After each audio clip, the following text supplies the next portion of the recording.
ওম শান্তি। আজিৰ তাৰিখ ১৭ আগষ্ট ২০২৫ বৰ্ষ। আজি ৰবিবাৰ। অব্যক্ত বাপদাদাৰ অব্যক্ত মুৰলী আৰু আজিৰ অব্যক্ত মুৰলীৰ ৰিভাইজ তাৰিখ হৈছে ২০০৬ বৰ্ষৰ ১৬ নৱেম্বৰ। আৰু আজিৰ অব্যক্ত মুৰলীৰ সাৰ হৈছে নিজৰ সমানৰ সম্ভ্ৰমত থকা আৰু সময়ৰ মহত্বক জানি সদা প্ৰস্তুত হোৱা। নিজৰ সমানৰ সম্ভ্ৰমত থকা আৰু সময়ৰ মহত্বক জানি সদা প্ৰস্তুত হোৱা।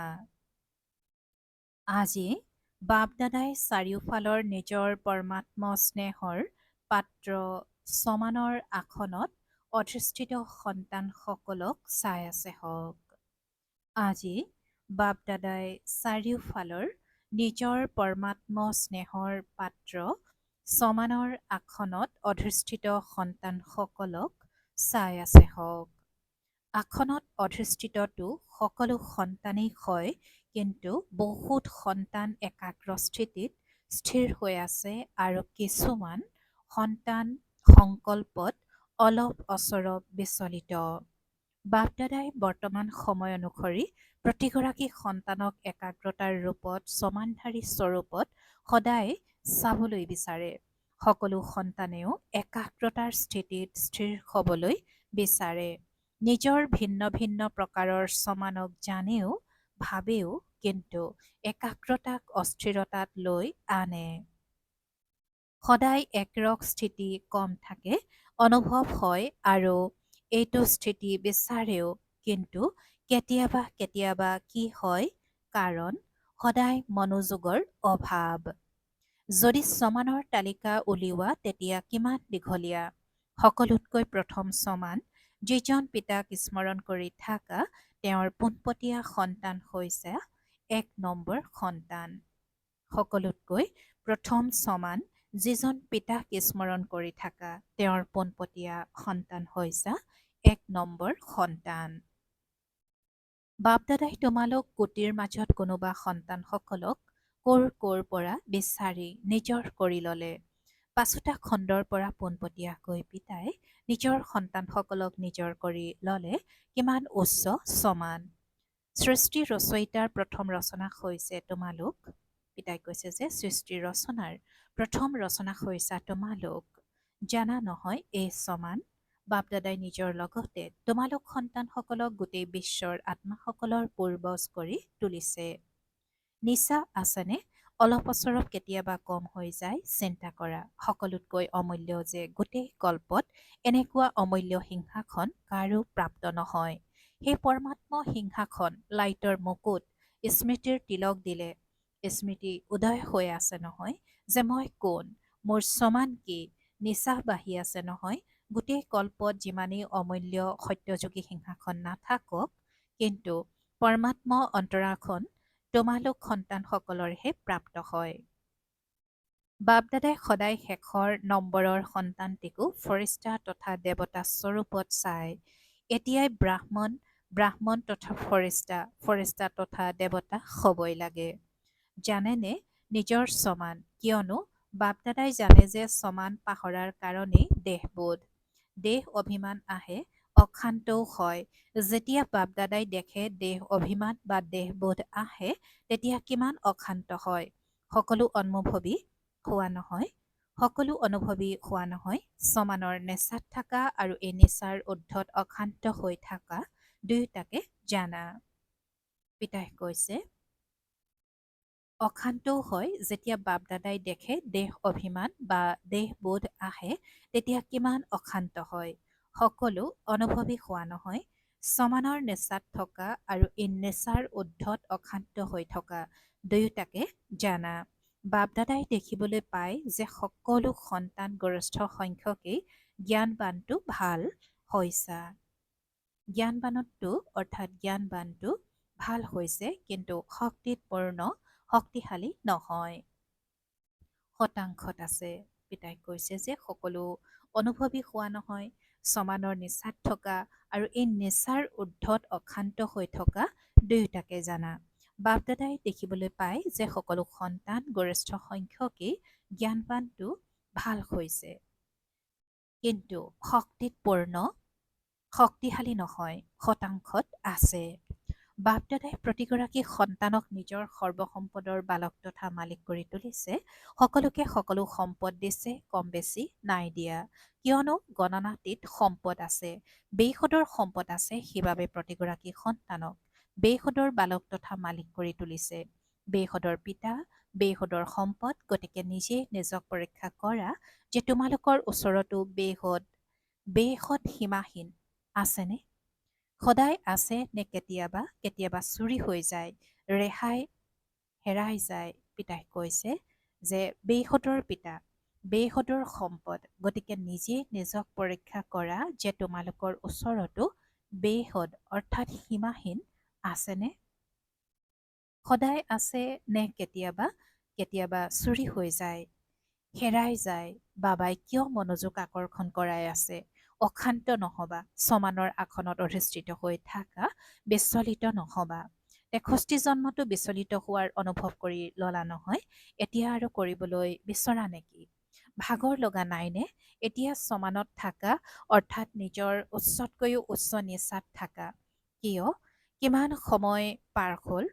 70 বছৰ, বৰ্তমান 89 বছৰ। পিতাই কৈছে যে 70 বছৰ আৰু বৰ্তমান 89 বছৰ উদযাপন কৰি আছা নহয়, তেন্তে নিজক চিনি পোৱা, অৰ্থাৎ সমানক চিনি পোৱা। সমানত অধিষ্ঠিত হৈ থকা সময় অনুসৰি এতিয়া সদায় শব্দ বাস্তৱিক জীৱনত আনা। শব্দৰ প্ৰতি মনোযোগ দিব নালাগে, কিন্তু বাস্তৱিক জীৱনত মনোযোগ দিয়া। থাকিব লাগে, থাকিম, কৰিতো আছো, কৰিম। এয়া বেসুদৰ বালক আৰু মালিকৰ বচন নহয়। এতিয়াতো প্ৰত্যেকৰে অন্তৰৰ পৰা এইটো শব্দ অনৰ্গল ওলাওক। পিতাই কৈছে এতিয়াতো প্ৰত্যেকৰে অন্তৰৰ পৰা এইটো শব্দ অনৰ্গল ওলাওক। যি পাবলৈ আছিল সেয়া পাই গলো, পাই আছো, এনেকৈ বেসুদৰ সম্পদধাৰী বেসুদৰ পিতাৰ সন্তানে কব নোৱাৰে। পাই গলো যিহেতু বাপদাদাক পাই গলা, মোৰ বাবা বুলি কৈ দিলা, মানি ললা, জানিও ললা আৰু মানিও ললা। গতিকে এই অনৰ্গল শব্দ পাই গলা, কিয়নো বাপদাদাই জানে যে সন্তানসকল সমানত কেতিয়াবা কেতিয়াবা থকাৰ কাৰণে সময়ৰ মহত্বক স্মৃতিত কমকৈ ৰাখে। এটা হ'ল নিজৰ সমান, আনটো হ'ল সময়ৰ মহত্ব। তোমালোক সাধাৰণ নোহোৱা, পূৰ্বজ হোৱা। তোমালোক প্ৰতিগৰাকীয়ে বিশ্বৰ আত্মাসকলৰ আধাৰ। চিন্তা কৰা, যদি তোমালোক বিচলিত হোৱা, তেন্তে বিশ্বৰ আত্মাসকলৰ কি অৱস্থা হ'ব? এনেকৈ নাভাবিবা যে যিসকলক মহাৰথী বুলি কোৱা হয়, তেওঁলোকহে বিশ্বৰ আধাৰ। তেওঁলোকহে বিশ্বৰ আধাৰ। যদি নতুনো আছে, কিয়নো আজি নতুনো বহুত আহিছে চাগৈ। পিতাই কৈছে চিন্তা কৰা, যদি তোমালোক বিচলিত হোৱা, তেন্তে বিশ্বৰ আত্মাসকলৰ কি অৱস্থা হ'ব? এনেকৈ নাভাবিবা যে যিসকলক মহাৰথী বুলি কোৱা হয়, তেওঁলোকহে বিশ্বৰ আধাৰ। যদি নতুনো আছে, কিয়নো আজি নতুনো বহুত আহিছে চাগৈ। প্ৰথমবাৰ অহাসকলে হাত দাঙিলে। নতুন যিসকলে অন্তৰেৰে মানি ললা যে মোৰ বাবা, মানি লৈছানে? যিসকল নতুন আহিছে তেওঁলোকে মানি লোৱানে? জানি লৈছো নহয়, মানি লৈছো মোৰ বাবা, তেওঁলোকে হাত দাঙা, দীঘলকৈ দাঙা। নতুনসকলে হাত দাঙি আছে, পুৰণাটো দিশক হয় নহয়। যিসকলে অন্তৰেৰে মানি ললে মোৰ বাবা আৰু পিতায়ো মানি লৈছে মোৰ সন্তান, তেওঁলোক সকলো দায়বদ্ধ। কিয়? যেতিয়াৰ পৰা তোমালোকে কোৱা যে মই ব্ৰহ্মা কুমাৰ বা কুমাৰী হোৱা, নে শিৱ কুমাৰী হোৱা, নে দুয়োটাই হোৱা, তেনেহলেতো বান্ধ খাই গলা, দায়িত্বৰ মুকুট আহি গল নহয়। পাণ্ডৱ কোৱা দায়িত্বৰ মুকুট আহিলনে? পিতাই সুধিছে যে পাণ্ডৱ কোৱা দায়িত্বৰ মুকুট আহিলনে? গধুৰটো লাগি থকা নাই, পাতল নহয় জানো? হয়ে, লাইটৰ। তেন্তে লাইট কিমান পাতল। গতিকে সময়ৰ মহত্বৰ প্ৰতিও মনোযোগ দিয়া। সময় সুধি নাহে। বহুত সন্তানে এতিয়াও ভাবে যে অলপ আন্দাজ পাব লাগে। 20 বছৰেই হওক 10 বছৰেই হওক অলপ গম পাব লাগে। কিন্তু বাপ দাদাই কয় সময়ৰ কথা চূড়ান্ত, বিনাশৰ কথা বাদ দিয়া। তোমালোকৰ নিজৰ শৰীৰৰ বিনাশৰ কথা গম পোৱা নে?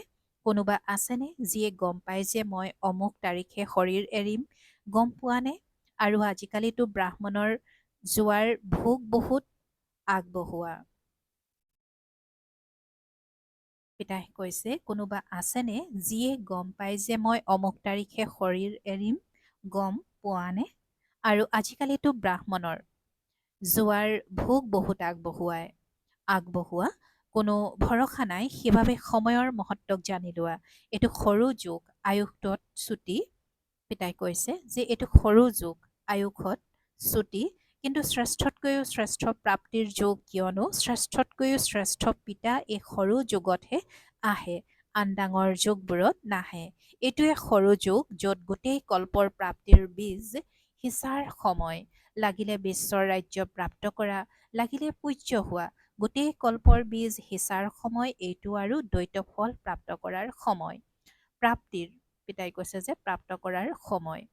ভক্তিৰ ফলো এতিয়া পোৱা আৰু প্ৰত্যক্ষ ফলো এতিয়া পোৱা। এতিয়াই কৰিলা আৰু এতিয়াই প্ৰত্যক্ষ ফল পালা, আৰু ভৱিষ্যতো গঢ় লয়। গোটেই কল্পত চোৱা এনেকুৱা যুগ আছেনে? কিয়নো এই সময়তহে পিতাই প্ৰতিগৰাকী সন্তানৰ হাতত শ্ৰেষ্ঠতকৈও শ্ৰেষ্ঠ উপহাৰ দিয়ে। নিজৰ উপহাৰ স্মৃতিত আছেনে? স্বৰ্গৰ ৰাজ্য ভাগ্য, নতুন সৃষ্টিৰ স্বৰ্গৰ উপহাৰ প্ৰতিগৰাকী সন্তানৰ হাতত দিছে। ইমান শ্ৰেষ্ঠ উপহাৰ কোনেও নিদিয়ে আৰু কেতিয়াও দিব নোৱাৰে। এতিয়া পোৱা যায়। এতিয়া তোমালোক মাষ্টাৰ সৰ্বশক্তিমান হোৱা। আন কোনো যুগত মাষ্টাৰ সৰ্বশক্তিমানৰ পদ পোৱা নাযায়। গতিকে নিজৰ সমানতো একাগ্ৰ হৈ থাকা আৰু সময়ৰ মহত্বকো জানি লোৱা। স্বয়ং আৰু সময় নিজৰ সমান আছে, সময়ৰ মহত্ব আছে। অমনোযোগী নহবা। 70 বছৰ আৰু বৰ্তমান 89 বছৰ অতিবাহিত হ'ল। এতিয়া যদি অমনোযোগী হোৱা তেন্তে বহুত কিবা নিজৰ প্ৰাপ্তি কম কৰি দিবা, কিয়নো যিমানেই আগবাঢ়ে সিমানেই এক অমনোযোগিতা আহে। বৰ ভালকৈ চলি আছো, পাই যাম, চাবা পিছত নাথাকো, হৈ যাব। এই অমনোযোগিতা আৰু দ্বিতীয়তে মাৰ্জিত এলাহ আহে। অমনোযোগিতা আৰু এলাহ, কেতিয়াবা শব্দটিয়ে এলাহক সূচিত কৰে আৰু এতিয়া শব্দটিয়ে তৎক্ষণাৎ দান কৰাৰ মনোভাৱ প্ৰকাশ কৰে, যিটো মহাপুণ্য। এতিয়া আজি প্ৰথম পাল হয় নহয়, সেয়েহে বাপ দাদাই মনোযোগ আকৰ্ষণ কৰাই আছে। এইটো ছিজনত সমানৰ পৰাও অৱনমিত হ'ব নালাগে আৰু সময়ৰ মহত্বকো পাহৰিব নালাগে। সজাগ, বুদ্ধিমান, সাৱধান। মৰমৰ খোৱা নহয়, যাৰ প্ৰতি মৰম থাকে তেওঁৰ অল্লপো দুষ্কৃতি চাব নোৱাৰি। শুনালো নহয়, বাপদাদাৰ শেষৰ সন্তানটিও প্ৰিয়। সন্তানটো হয় নহয়, গতিকে এই চলি থকা ছিজন লাগিলে ভাৰতীয়ৰ, কিন্তু ডবল বিদেশীও কম নহয়। বাপদাদাই দেখিছে কোনো এটা পাল এনেকুৱা নাই য'ত ডবল বিদেশী নাথাকে। এয়া তেওঁলোকৰ চমৎকাৰ। এতিয়া ডবল বিদেশীয়ে হাত দাঙা, চোৱা কিমান আছে। বিশেষ ছিজন পাৰ হ'ল, তথাপিও চোৱা কিমান আছে। অভিনন্দন, আহিলা, বহুত বহুত অভিনন্দন। তেন্তে শুনিলা এতিয়া কি কৰিব লাগে, এইটো ছিজনত কি কি কৰিব লাগে। এয়া ঘৰৰ কাম দি দিলো। নিজক উপলব্ধি কৰা, নিজকহে কৰা, আনক নহয়। আচল সোণ খোৱা, কিয়নো বাপ দাদাই ভাবে যিসকলে মোৰ বাবা বুলি ক'লে তেওঁলোক লগত যাব, বৰযাত্ৰী হৈ নাযায়। বাপদাদাৰ সৈতে শ্ৰীমত ৰূপী হাতত ধৰি লগত যাওক আৰু তাৰ পাছত পিতা ব্ৰহ্মাৰ লগত প্ৰথমে ৰাজ্যলৈ আহক। মজাটো প্ৰথম নতুন ঘৰত থাকে নহয়। এমাহৰ পাছতো কয় এমাহৰ পুৰণা। নতুন ঘৰ, নতুন সৃষ্টি, নতুন চলন, নতুন ৰীতি প্ৰথা আৰু পিতা ব্ৰহ্মাৰ লগত ৰাজ্যত আহা। সকলোৱে কয় নহয় পিতা ব্ৰহ্মাৰ প্ৰতি আমাৰ বহুত স্নেহ আছে। তেন্তে স্নেহৰ চিন কি? লগত থাকে, লগত যায় আৰু লগত আহে। এয়া হ'ল স্নেহৰ প্ৰমাণ। পচন্দ হৈছেনে? লগত থাকিবা, লগত যাবা, লগত আহিবা। পচন্দ হৈছেনে? গতিকে যিটো বস্তু পচন্দ হয় তাক জানো এৰা যায়? সেয়েহে পিতাৰ প্ৰতিগৰাকী সন্তানৰ সৈতে প্ৰীতিৰ ৰীতি এইটোৱেই যে লগত যায়, পিছে পিছে নহয়। যদি কিবা থাকি যায় তেন্তে ধৰ্মৰজাৰ শাস্তিৰ কাৰণে ৰ'ব লাগিব। হাতে হাত ধৰি নাযাব, পিছে পিছে আহিব। মজা কোনটোত আছে, লগত আছে নহয়, তেন্তে দৃঢ় প্ৰতিজ্ঞা কৰিছা নহয় যে লগত যাব লাগে নে পিছে পিছে যাব লাগে। চোৱা হাততটো হাতটো বৰ ভালকৈ দাঙা। হাত দেখি বাপ দাদাই আনন্দিত হয়, কিন্তু শ্ৰীমতৰূপী হাত নাদাঙিবা। শ্ৰীমতৰূপী হাত দাঙিবা। পিতাই কৈছে যে হাতে হাত ধৰি নাযাব, পিছে পিছে আহিব। মজা কোনটোত আছে, লগত আছে নহয়, তেন্তে দৃঢ় প্ৰতিজ্ঞা কৰিছা নহয় যে লগত যাব লাগে নে পিছে পিছে যাব লাগে। চোৱা হাতটো বৰ ভালকৈ দাঙা। হাত দেখি বাপ দাদা আনন্দিত হয়, কিন্তু শ্ৰীমতৰূপী হাত দাঙিবা। আজি বাপ দাদাই হাত দঙাৰ কথা কৈছে যে হাতটো বৰ ভালকৈ দাঙা, কিন্তু হাত দাঙিবলৈ কৈছে যে শ্ৰীমতৰূপী হাত দাঙিবা। শিৱ বাবাৰতো হাত নাথাকে, ব্ৰহ্মা বাবা আত্মাৰো হাত নাথাকিব, তোমালোকৰো এই স্থূল হাত নাথাকিব। শ্ৰীমতৰূপী হাত ধৰি লগত যাবা। যাবা নহয়, কান্ধটো লৰোৱা। পিতাই কৈছে যে কান্ধটো লৰোৱা। ভালকৈ হাত লৰাই আছে। বাপ দাদাই এইটোৱে বিচাৰে যাতে এটি সন্তানো পিছত থাকি নাযায়, সকলো একেলগে যায়, সদা প্ৰস্তুত হৈ থাকিব লাগিব। পিতাই আজি শ্ৰীমতৰূপী হাত দাঙাৰ কথা কৈছে। এতিয়া বাপ দাদাই চাৰিওফালৰ সন্তানসকলৰ ৰেজিষ্টাৰ চাই থাকিব। প্ৰতিজ্ঞা কৰিলে, পালন কৰিলে, অৰ্থাৎ লাভ ল'লে। কেৱল প্ৰতিজ্ঞা নকৰিবা, লাভ ল'বা। বাৰু এতিয়া সকলোৱে দৃঢ় সংকল্প কৰিবা। বাৰু এতিয়া সকলোৱে দৃঢ় সংকল্প কৰিবা। দৃঢ় সংকল্পৰ স্থিতিত স্থিত হৈ বহা, কৰিবই লাগিব, আগবাঢ়ি যাবই লাগিব, লগত যাব লাগিব। এতিয়া এইটো দৃঢ় সংকল্প নিজৰ সৈতে কৰা, এইটো স্থিতিত বহি যোৱা। কৰিম কৰিম বুলি নকবা, কৰিবই লাগিব বাৰু। সকলো ফালৰ পৰা ডবল সেৱাধাৰী সন্তানসকলক চাৰিওফালৰ সদায় একাগ্ৰ সমানৰ আসনত অধিষ্ঠিত হৈ থাকোঁতা বাপদাদাৰ মস্তক মণিসকলক চাৰিওফালৰ সময়ৰ মহত্বক জানি তীব্ৰ পুৰুষাৰ্থৰ প্ৰমাণ দেউতা সুসন্তানসকলক চাৰিওফালৰ উৎসাহ উদ্দীপনাৰ দেউকাৰে সদায় উৰুৱাই থকা ডবল লাইট ফৰিষ্টা সন্তানসকলক বাপদাদাৰ স্নেহপূৰ্ণ স্মৰণ আৰু নমস্কাৰ। আৰু আত্মিক সন্তানসকলৰো আত্মিক মাত পিতা আৰু বাপ দাদাৰ প্ৰতি স্নেহপূৰ্ণ স্মৰণ আৰু সুপ্ৰভাত আৰু নমস্কাৰ নমস্কাৰ নমস্কাৰ। আৰু আজিৰ দাদীসকলৰ প্ৰতি সকলোৱে সান্নিধ্য দি চলি আছে। বাপ দাদাই কৈছে যে সকলোৱে সান্নিধ্য দি চলি আছে। ইয়াৰ বাবে বাপ দাদা আনন্দিত হৈছে। প্ৰত্যেকে নিজৰ বিশেষত্বৰ সহযোগ দি আছে। দাদীজীৰ প্ৰতি সকলোৱে আদি ৰত্নক দেখি আনন্দিত হয় নহয়। আদিৰ পৰা আৰম্ভ কৰি সেৱাত নিজৰ সৰ্বস্ব উজাৰি দিছে, দেহে কেহে সেৱা কৰিছে। বৰ ভাল। চোৱা যিয়েই নহওক, কিন্তু এটা কথা চোৱা, লাগিলে বিচনাত থাকক বা য'তেই নাথাকক, কিন্তু পিতাক পাহৰা নাই, পিতা অন্তৰত সমাহিত হৈ আছে। এনেকুৱা হয় নহয়, চোৱা কিমান ভালকৈ মিচিকিয়াই আছে। বাকী আয়ুস দীঘল আৰু ধৰ্মৰজাৰ পুৰীক বিদায় জনাই যাব। শাস্তি খাব নালাগে, ধৰ্মৰজাৰো শিৰ নত কৰিব লাগিব, স্বাগত জনাব লাগিব নহয়, বিদায় জনাব লাগিব। সেইবাবে ইয়াত কিছু পিতাৰ স্মৃতিত হিচাপ পুৰা কৰি আছে। বিদায় জনাব লাগিব, সেইবাবে ইয়াত কিছু পিতাৰ স্মৃতিত হিচাপ পুৰা কৰি আছে।